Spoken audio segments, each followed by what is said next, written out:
few people to pop into the chat, and then once we start, I'll ask a few of my questions and see what the viewers would like to ask you to get Sure. to know you. Sounds good.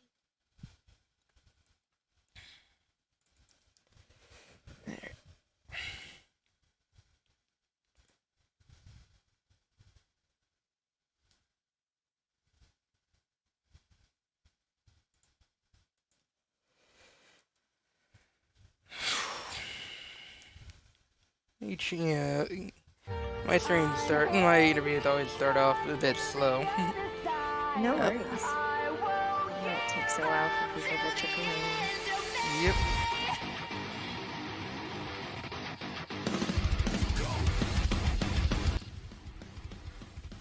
Here we go.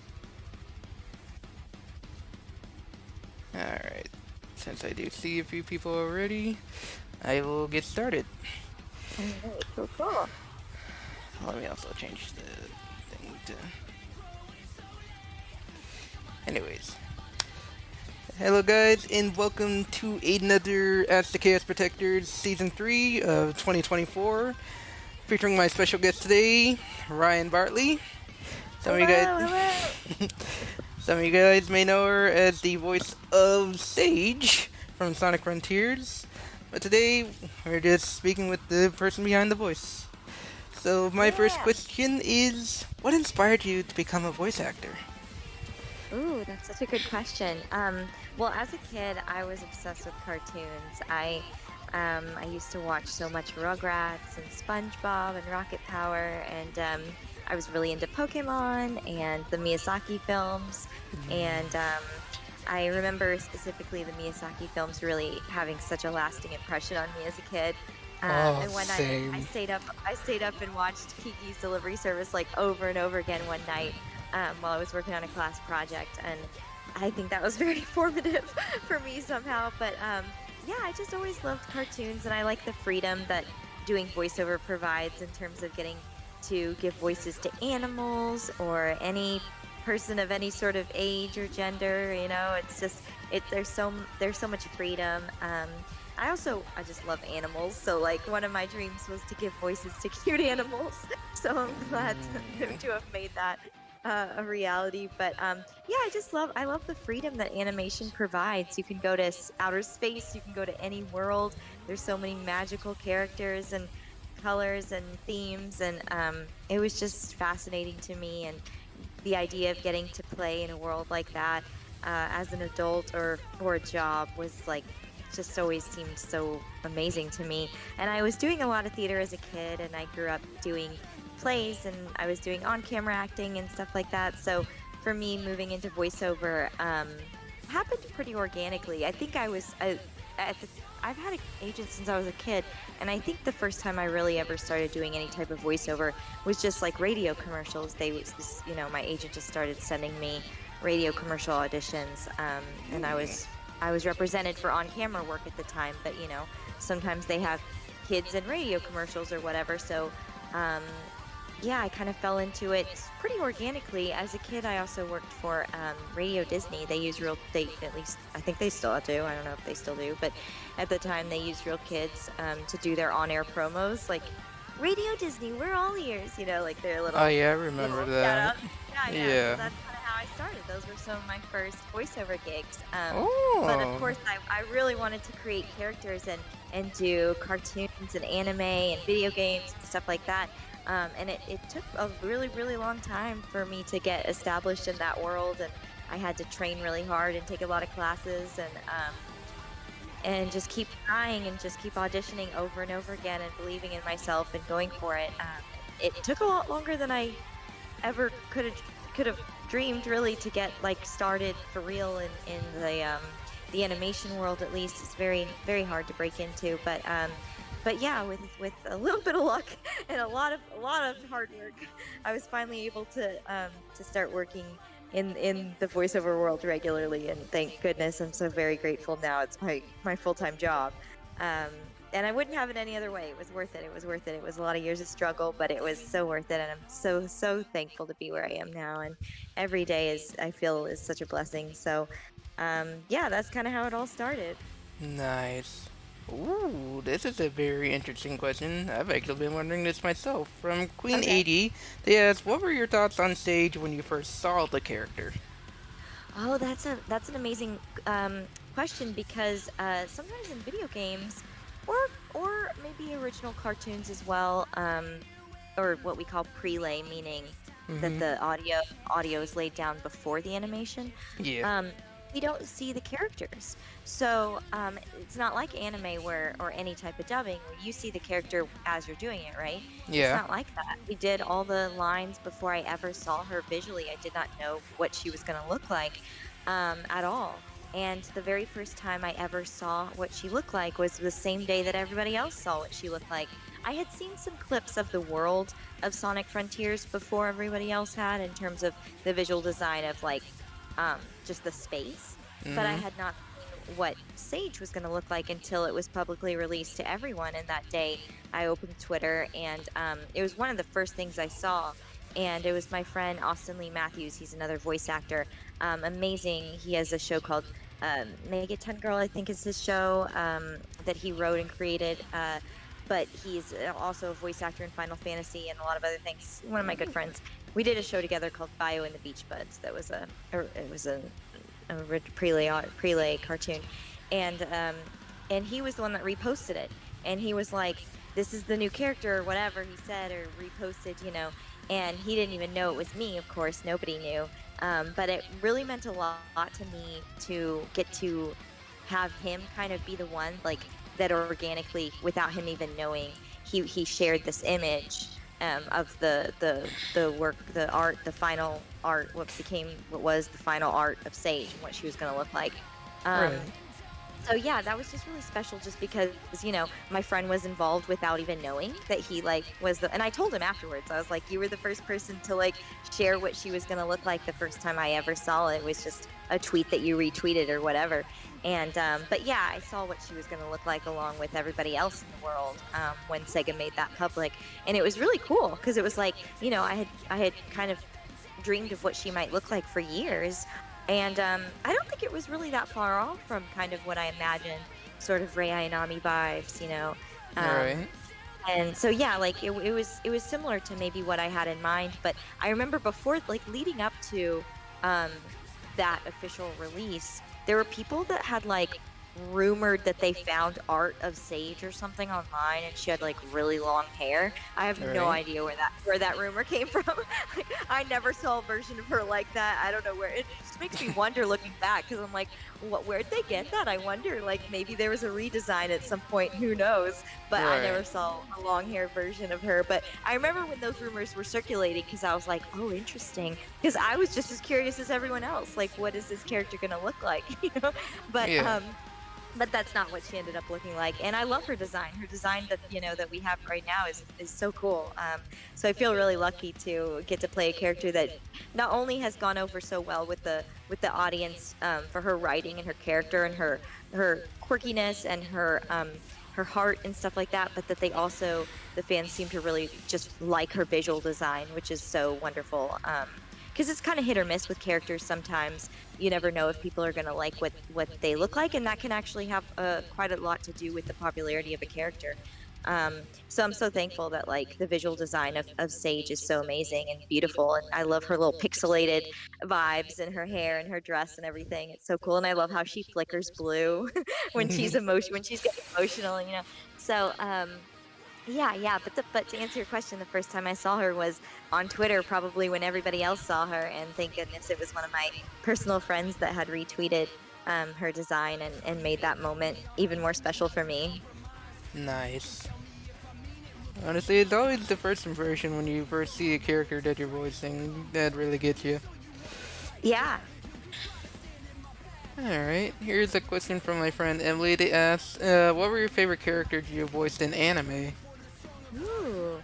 Um, I love Takachiyo on Yashahime Princess Half Demon, which is the spin-off of Inuyasha I've seen about that full series. yeah. Yeah, it's about Inuyasha's daughter and Susumaru's twin daughters, and it's kind of um it feels like Inuyasha. It feels like comfort food anime if anyone out there is interested in looking for a new anime to watch and hasn't seen it, it's a cute show, very endearing, action, funny, um, some girl power vibes, because we have the teen daughters of the previous generation of Inuyasha characters, and Takachio is kind of like the new Shippo, and he's a little spunky.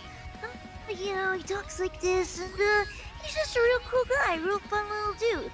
And he's very funny to be. I loved playing Takachio. They let me improv. Lucian Dodge was one of the directors on for our English dub, and he always let me improv or try different things to see what would be funny for that character. We had in anime, typically you don't improv because you have to fit those mouth flaps. Right. But with Takachio, sometimes they let me try a little bit of something else if I thought some other choice would be funny or whatever.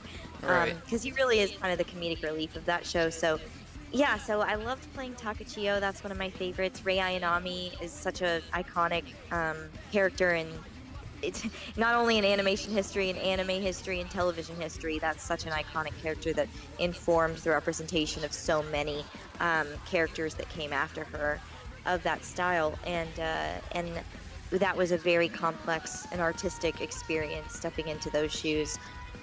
Really, really challenging and dark, but amazing, and I feel so grateful for that experience. And I really like Angela. I play the antagonist on Carol and Tuesday, which is a show on Netflix, miniseries. I think it's maybe 2 seasons, but it's not very long. Not a long time commitment. It's called Carol and Tuesday. It's by the creative development team behind Cowboy Bebop, so it kind of looks visually a little bit like Cowboy Bebop. And it's a really good story, amazing music. It's a musical. It's like about a girl band, kind of like a girl folk band, and there's some hilarious moments and there's some really dark moments. It's really the whole thing's very well written. I play the antagonist, who is their rival, like, pop star, and that's one of my favorite characters, and it was very cool to play, like, essentially a mean girl, the villain. I don't usually get cast as that. She has a lot of heart, and you get to see more of who she is and why she is the way she is. But, in terms of her relationship with the main characters, Carol and Tuesday, she's pretty mean to them, so it is sort of the antagonist. She's the antagonist, at least for most of the series. But if anyone's interested in a new show, that's on Netflix. Like I said, not a big time commitment. Yeah, and then of course one of my other favorites is Komugi from Hunter x Hunter. That's I think my mom's favorite character I've ever played, maybe. And I get to talk to so many at the cons. I'm getting to meet so many Hunter x Hunter fans because they just released the Funkos in the last year, and so there's a bit of a revival, and people are coming and talking to me about Hunter x Hunter all the time now, and that's such a I think that's like a new classic, you know what I mean? It's not that old of a show, but obviously it's going to have lasting power, and I'm so grateful that arc and that storyline specifically, and that character and her relationship with Miriam was so impactful for so many people, and it's been really a treasure to get to speak to people about that. They get really emotional. A lot of people cry when I get to meet them, and it's because that storyline, Hunter x Hunter, is so heavy. A lot of people come to me and want a hug because they felt such intricate feelings watching Evangelion, and that's all fine. We can hug it out. I'm always open for hugs, and I get it. It's a really dark and hard journey sometimes with some of these characters, but I understand how impactful it can be, and how much it can change people's lives for the better, even if it's kind of has dark twists and turns, so I'm really aware of what that means to hold those characters in my heart, and to hold the audiences with me, and I'm always open for hugs and tears if people need to do that, because that's I just tend to play emotional roles. That's just kind of what happens, and I really am truly grateful. I'm also a very emotional person myself, so I get it. But yeah, those are a few of my favorites. I have so many favorites, but those are the ones that come to mind. All right. So we got a few other questions here. One. Yeah, from Queen AD. Yeah, she asks, how did it feel when you first met Mike Powell, and what's the best thing about working with him and the cast? Oh, that's such a cool question. I I met Mike Pollock actually. I think before Sonic dropped, we had a meeting, an online meeting thing for voice actors that was like not related to Sonic or anything. It was just Right. like a professional kind of setting. Mhm. And I got to meet him, and he was so warm and welcoming, and that was a lovely moment. So we met online basically, but it was a video call, like I could see him and everything. Mhm. Um, and yeah, then I didn't get. Oh, it was so funny. I met Colleen and Cindy. Roger Mhm. on a plane. Ooh. I was coming back from Vegas for a bachelorette party, and they were coming back that same weekend. They were at a con together, and we just happened to be on the same plane back to Burbank or whatever. Right. And I met them on a plane, and I think we recognized each other. I think Colleen like recognized me. There was other actors on that plane from that con that I knew. I think maybe Abby Trott was one of them. And so I was like, "Oh my gosh, this is like the whole convention. What are you guys doing here?" And they were like, "What are you doing here?" And then I saw Colleen, and I think I said, "Oh, I'm Ryan," and she knew exactly who that meant. I guess there's not that many female Ryans in voiceover. And she turned and she was like, "Roger, that's Ryan." And then we're like on the plane, and I'm kind of walking past them trying to find my seat, and that's how I met Roger and Colleen. um, uh, and then what else? Like Cindy, who plays Amy, I met her. She directed me. It's funny because also Lisa Ortiz, who played Amy in some of the other iterations of Yeah. Sonic, she's also directed me. So Hey. they're both amazing directors. I love working with both of them. I think I had worked with Cindy before I worked on Sonic, or at least before she knew I was working on Sonic. Um, and her partner was on, her partner Chris was also on the Bio and the Beach Bud show that I mentioned earlier that Austin Ooh. Lee Matthews was on.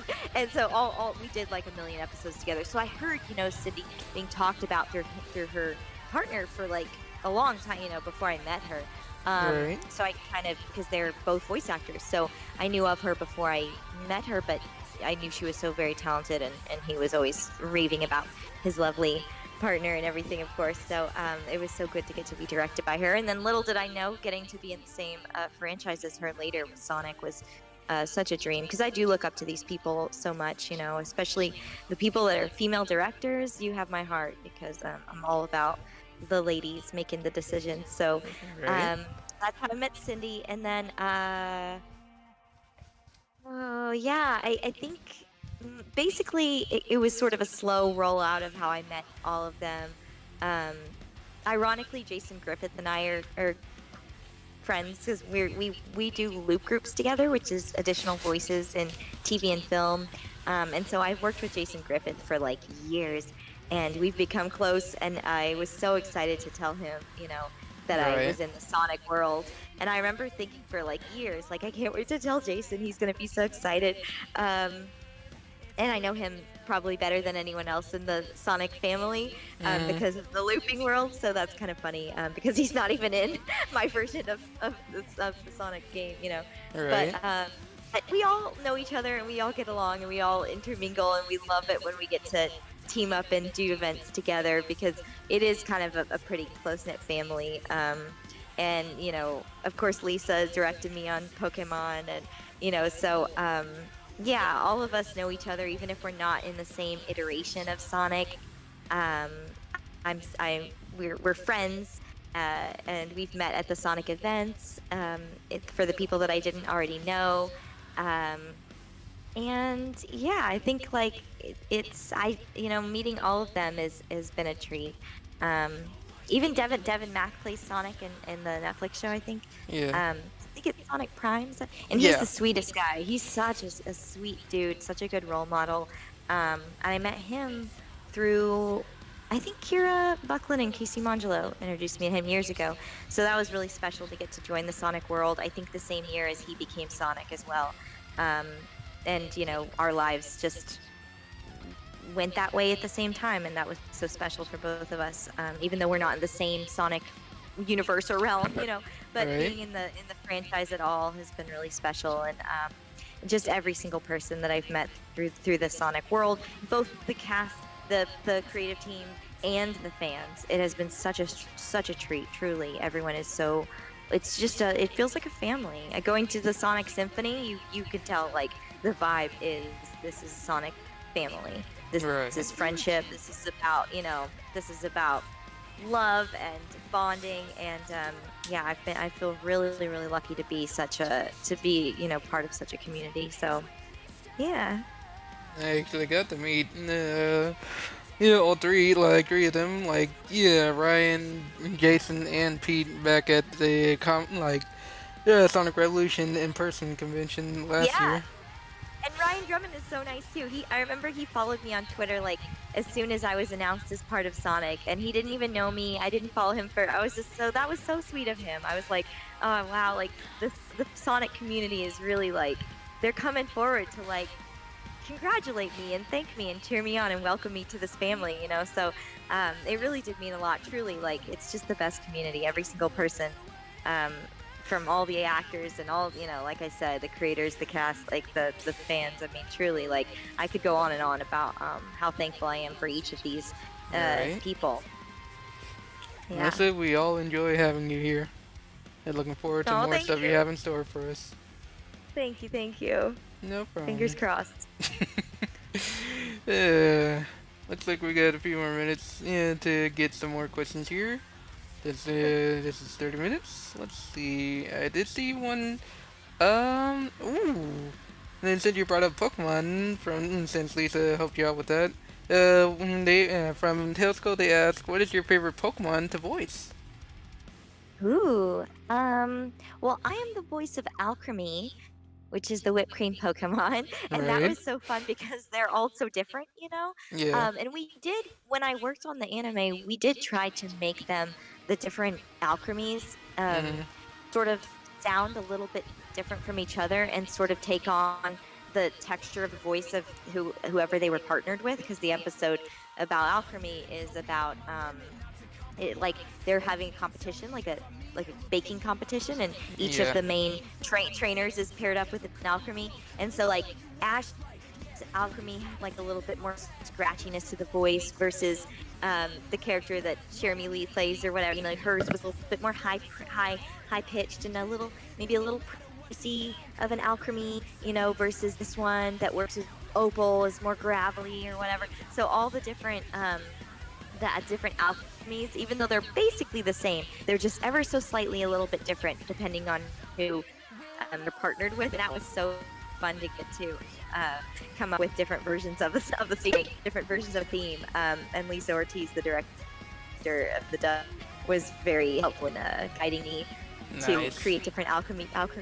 And then I play Alistair, the ghost gym leader. He's such a sweet boy, sweet character. I play a lot of like mysterious children.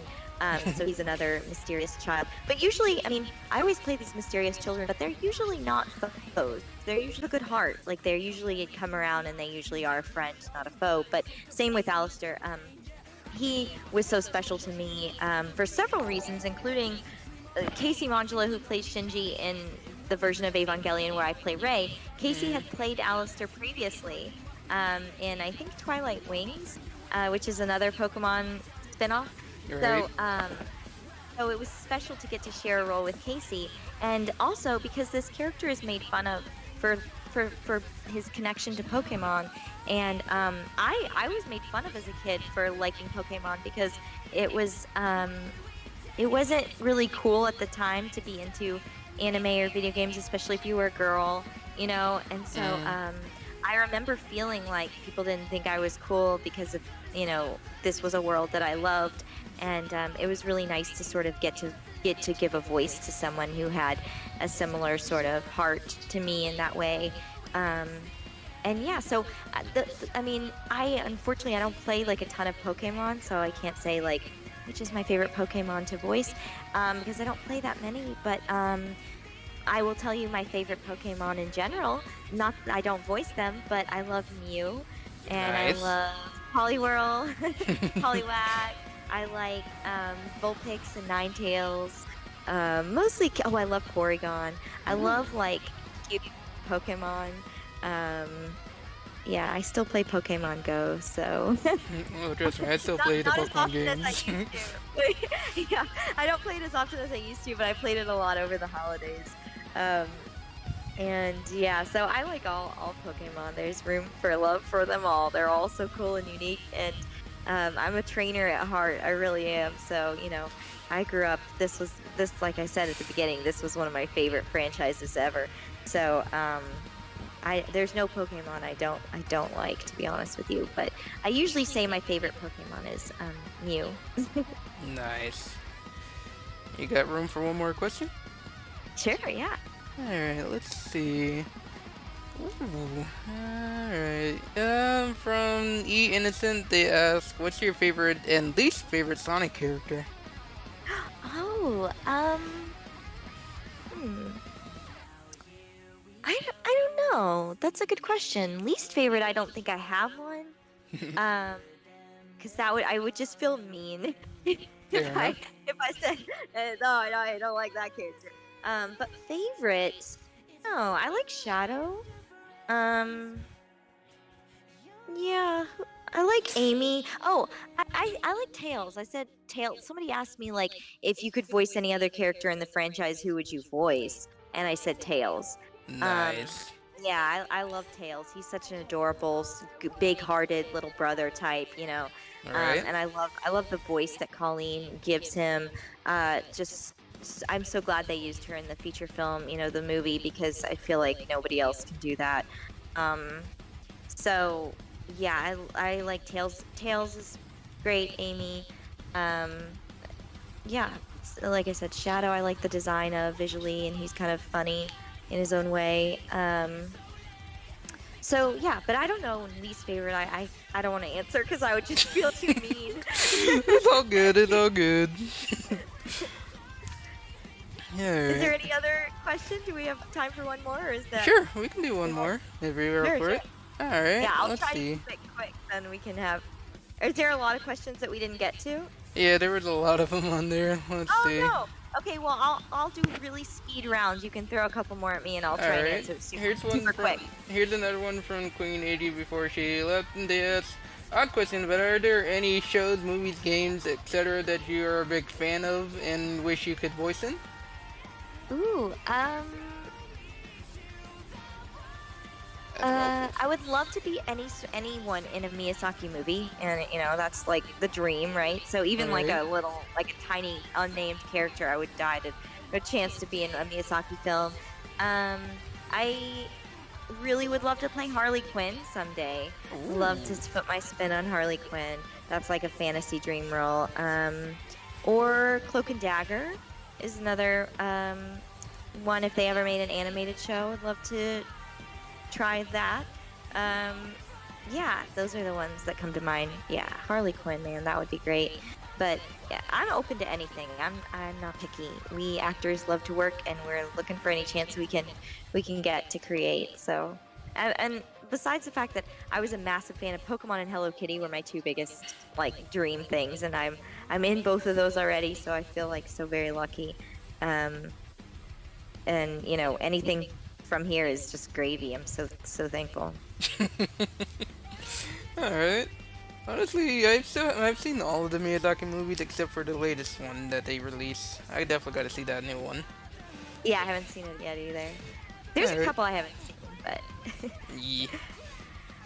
Let's see. I did see one. Okay, one more should do. From Ultimate Smasher, they asked to Ryan, "What are your favorite Nintendo characters of all time?" ooh, well, let me see.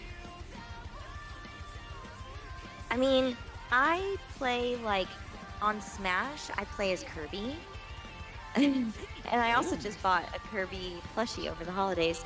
Um, nice. so like I'm a big Kirby fan. Um, anyone in Pokemon. Uh, who else? Probably probably Kirby. Kirby and just like in general all the Pokemon. Although I kind of like Yoshi too. I haven't really played too much Yoshi, but I like his design and I think he's cute. Like I still have Nice. like Yoshi plushies and stuff, but I never play as Yoshi. But I think he's cute and I love his design. So yeah, but Kirby, man, I'm Team Kirby for sure. Nice. Honestly, I main Sora way too much. Yeah. Yeah. Alright. I think we could end it off there. All right. Well, thank you so much. This has been so fun. Thank you guys for joining and listening. And I sincerely appreciate everyone that gave Frontiers a chance and picked it up and gave it a play. And I'm really just thankful to be here. And I hope to, I hope to stay on this journey as long as they let me. And I'm just really grateful for the warm welcome that the Sonic fan base has given me, and just know that I don't take that for granted. I want to make y'all proud, and I'm really just along here for the ride, and I'm very happy to be here and sending love to all y'all. And we all love you. Thank you, thank you. No problem. Anyways, All right. anyways, I hope you guys enjoyed it. And, well, this is episode for the start of 2024. I will have more episodes coming soon, especially with the season finale for season 3, season 4. I'm still working on the ideas for that one. But until then, I'll see you guys next time. Bye. Thank you for having me.